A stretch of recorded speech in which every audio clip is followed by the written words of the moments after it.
Hello and welcome back. Tonight we have a story written by yours truly, entitled The Ties That Bind.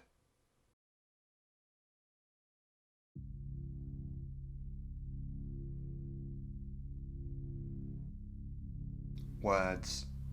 The man at the front is talking, but his tongue is loose, unburdened and unrestrained by a lack of substance. His voice carries, but its shape is hollow. It is noticeably empty as it plays weightlessly across the entirety of the room. The lack of emotion always strikes me as odd, but the people who fill the small space do not seem to care, just as long as he feigns the sincerity that they so desperately crave. A noticeable cloud of sorrow chokes at the crowd as I quietly take a seat at the back. He continues on, retelling private memories of which he was never privy. He talks and he talks until finally, just when the crowd is almost content, the procession moves on. The mourners have been satisfied. It is time to bury their dead. I follow the crowd quietly outside and linger in the background as we make our way to the grave. A mesh of colours waits quietly by the spot. Red roses and white lilies are placed perfectly in a vain attempt to conceal the pain with a much more appealing sight, one that plays better on the eye. How redundant. The pointlessness never ceases to amaze me every single time. Finally, one by one they gather, and one by one they each move forward for their turn. Before long, I am the only one that remains. I move towards the open hole and I take the mud in hand. Family is the most important thing. I whisper as the filth drops from my grasp. It is done. The sky opens up and a light rain begins to fall. Cool drops cascade down, cleansing my face as tiny streaks drip from my skin. The heavens try fruitlessly to wash away the despair of the occasion, but I know that only one remedy will do now. Now? Well, now they drink. Time moves quickly, and before long we are all gathered in a hall. A sea of black surrounds the bar as each family member moves in to place their order. I move carefully through the bereaved and make my way towards the bar. Suddenly, an older woman addresses me. Excuse me, my dear. I do not believe we have met. I breathe in my anxiety, and just as expected, the sensation does not last long. Here it comes. As quick as the sickly feeling hit me, it is gone. I feel a new warmth grow from within my core as it transforms into something much more enticing. The bubbling of excitement builds as I turn to address my new companion. No, sorry. My apologies. I am Rose, and you are? I know that this will catch her off guard. Well, that is the point. My response has the desired effect, and she noticeably pauses to think for a second before responding. Oh, I'm sorry, my dear. I am Margaret. The deceased is my sister. You must be from the northern branch of our family? Yes, I must. I quickly order, and before long, the bartender is returning with my drink. Are you one of Patricia's grandchildren? I'm sorry to hear of her decline. I just wish that she could have made it here today. She does not need an answer. I'm sorry, I start. but I must be going. I really should mingle, but it was honestly a pleasure to meet you, Margaret. She smiles. Of course. And you, my dear. Please pass on my best to Patricia. Yes, I will. When I turn, I notice that the sea has already parted. Groups have now formed with family members talking amongst themselves, sharing tales of better times, happier times. I smile to myself as I begin to wade through. It is so nice to see everyone here. Why does it take something tragic to bring families together? The room around me is so bright. The bonds that we all share are pure magic. They sparkle and they provide us with a warmth in our darkest of hours. On this earth and in this life, all that we have is each other. We have a connection, something unbreakable, and although the day has been born through pain, something much cleaner can emerge. Together, we are everything to each other. Together, we are a family. A jolt of happiness consumes me as I make my way towards a group of men. It appears that the first man is just finishing a story as I approach. He notices me and turns with a welcome. Good afternoon. I speak softly, taking his extended palm within mine. I am Rose. I'm one of Patricia's grandchildren. I can see it register within him as his eyes move slightly. After a few seconds, he composes himself and then greets me with a wrinkled smile. You know who he is.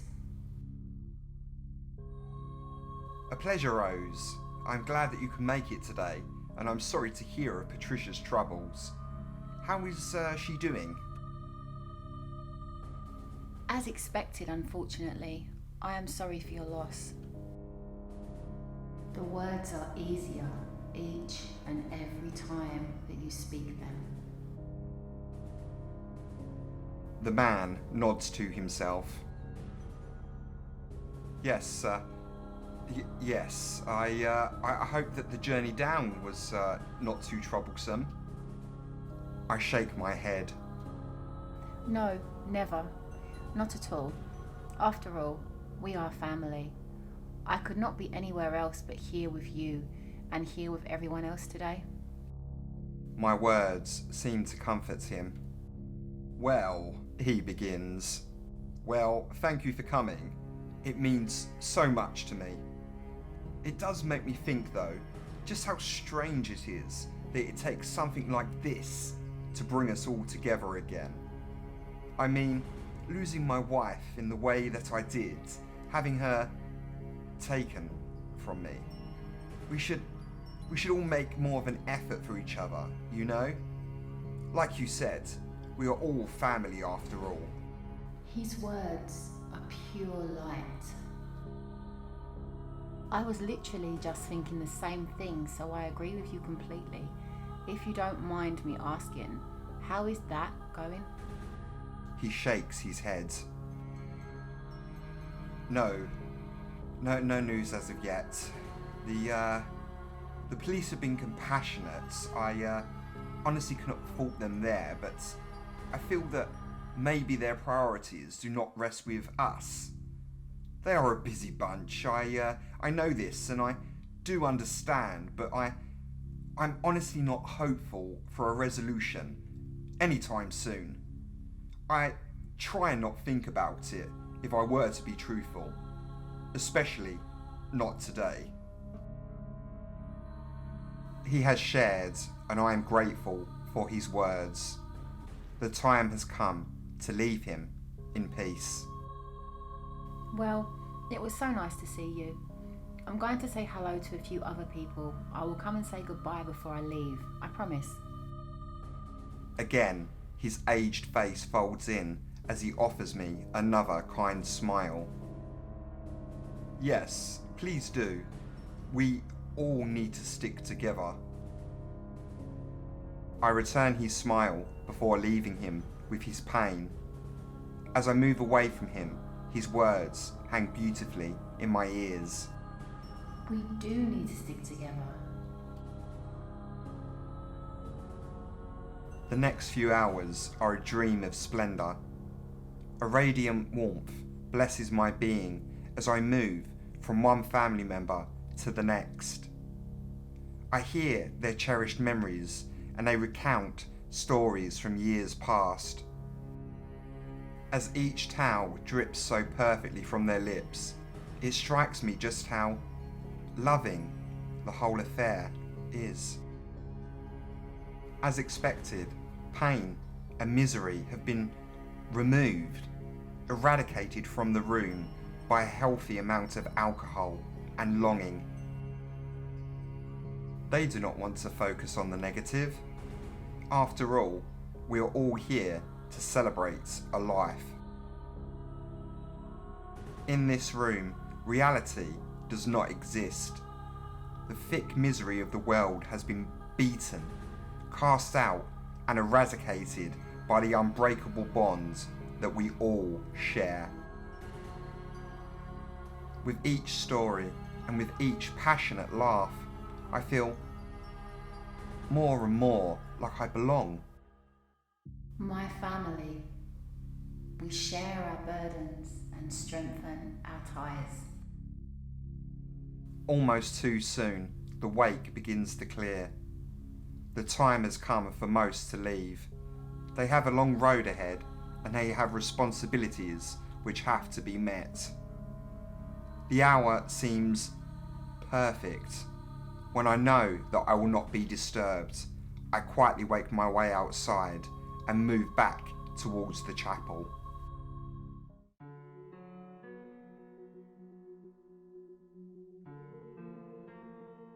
The sky waits for me, a stark contrast to the hours prior. It is now a thick black, and the rain of the day has finally diminished, leaving nothing but a freshness in the air that seems to irradiate purity. I close the distance to the door, and turning the handle, I find it, thankfully, to be unlocked. Slowly, I open it and make my way inside as the smell of wood beckons me closer.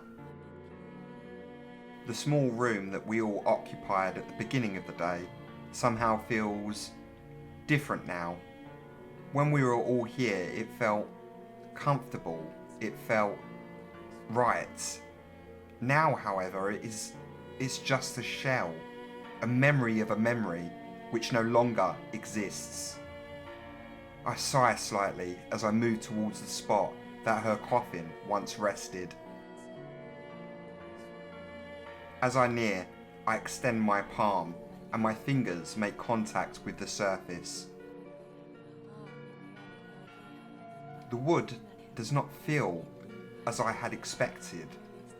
For some reason, I anticipated a shadow, a glimmer of a ghost that would prove that she was once here. Maybe even a feeling, some heat, or maybe the residue of a person's soul, lingering on and persisting long after their passing. Just anything, really. The touch, however, does not yield the expected emotion. As I stand there, amongst the stained glass and pews, all that I feel is a dark emptiness. I know that she is gone. I've always known that she would never be here, but it does not matter now. The blackness within me does not last as my mind returns to the events of the day. We all came together. We all are family.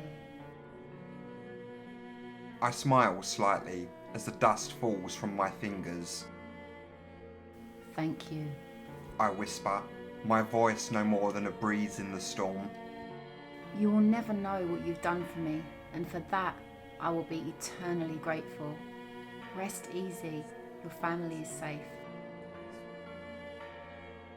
I leave the room in the condition that was always meant, empty and alone. When I reach my front door, I feel nothing but happiness.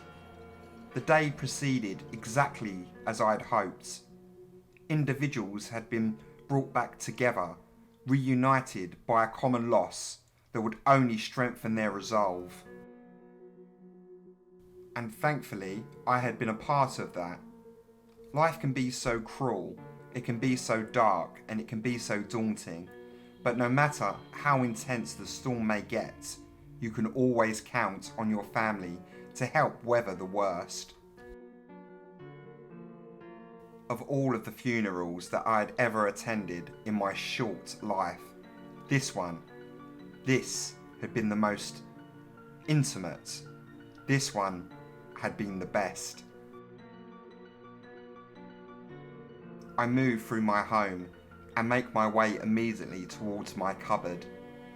I had not opened it for a while now, so the anticipation was palpable. I knew the feelings that it would elicit, and I savoured them immensely. Quietly, I retrieved the key and carefully slid it into the lock, purposefully taking my time in order to enjoy the experience. With a firm click, the door opened before me, and my life suddenly felt complete.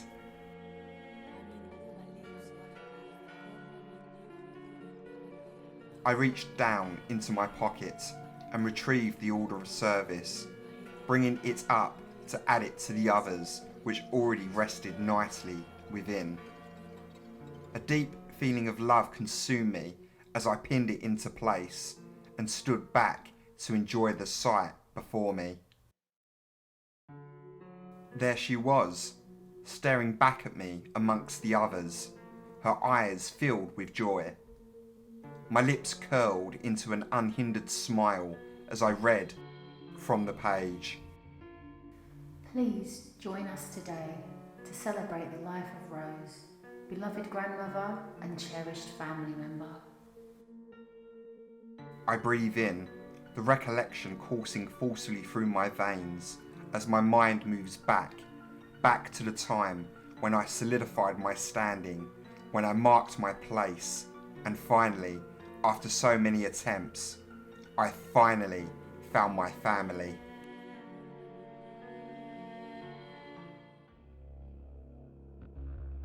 I know the place. I have been watching and waiting for weeks. She rarely has any visitors. A tragedy, really, that someone can reach a point in their life where they are almost forgotten by those around of them. A feeling I know all too well. Tonight, after long last, tonight is the night. The stage is set, and I knew that finally, within these walls, I would find the catalyst, and by my hand, I would finally belong. I move towards the door and ring the bell. It takes a while, but after a moment, I hear her shuffle closer.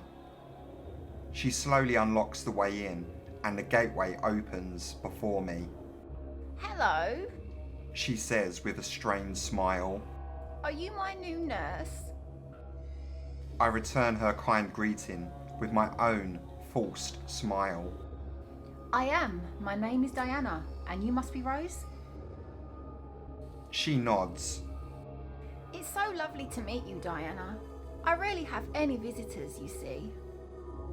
Her words go unheard as I grow apprehensive. It is time to get started. I'm so sorry to hear that, Rose. I lie. Do you mind if I come in? She thinks for a second before answering.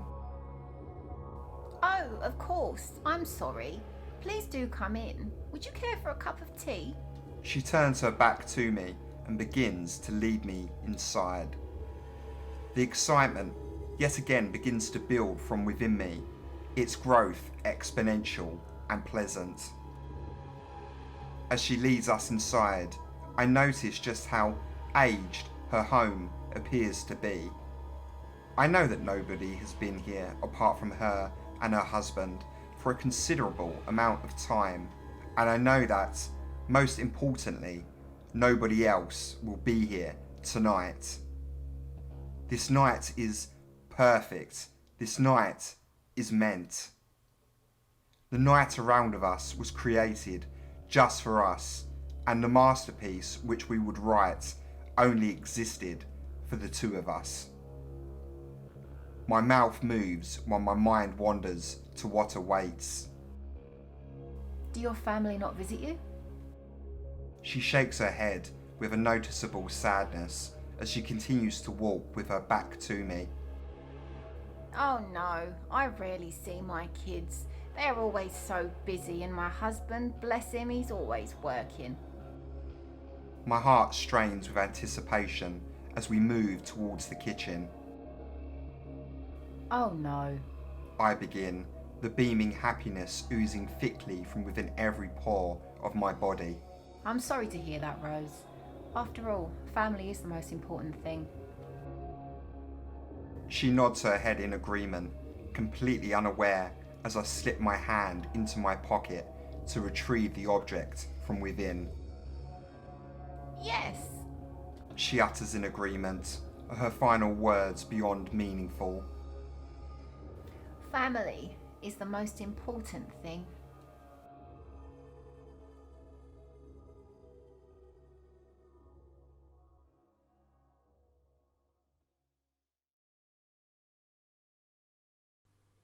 Once again, that was The Ties That Bind, written by me.